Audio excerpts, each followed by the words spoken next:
White House says Canada's Carney caved to Trump on tech tax.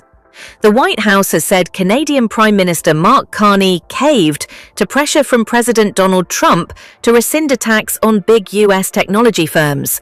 White House Press Secretary Karoline Leavitt told reporters that Canada had made a mistake in trying to levy the tax, and that Carney called Trump on Sunday evening to say he would drop it. Carney told reporters in Ottawa that the digital services tax had been dropped as part of a bigger negotiation, and that Canada and the US had resumed trade negotiations on Monday. Labeling the tax a blatant attack, Trump had called off trade talks on Friday and threatened to raise tariffs. Canada then said it would halt collection of payments, which were due on Monday, and introduce legislation to scrap the tax. It is something we expected in the broader sense that would be part of a broader deal, Carney told reporters on Monday afternoon. White House economic advisor Kevin Hassett confirmed that trade talks between Washington and Ottawa were back on. Since Trump returned to office, the two North American neighbors have been fighting over trade. In response to a question from a reporter on Monday, the White House press secretary said, "President Trump knows how to negotiate, and he knows he is governing the best country and the best economy in this world. Every country on the planet needs to have a good relationship with the US," she said, and called removal of the tax a big victory for our tech companies and our workers here at home.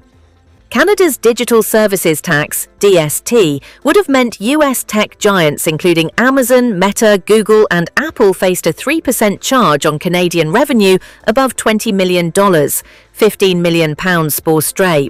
On Sunday, Canadian Finance Minister François-Philippe Champagne issued a statement saying the tax would be rescinded. The DST was announced in 2020 to address the fact that many large technology companies operating in Canada may not otherwise pay tax on revenues generated from Canadians, he said. Canada's preference has always been a multilateral agreement related to digital services taxation, the statement added. Pierre Poilievre, the leader of Canada's opposition Conservative Party, criticised scrapping the tax at the 11th hour. In a post on X, he said the Prime Minister had put his elbows down, in reference to the elbows up hockey term used by Carney and his Liberal Party when campaigning in this April's election to suggest they were ready to defend Canadian interests against President Trump. Poilievre urged Carney to insist that the US immediately rescind softwood lumber tariffs in exchange, adding that we need to make gains for our workers in these talks.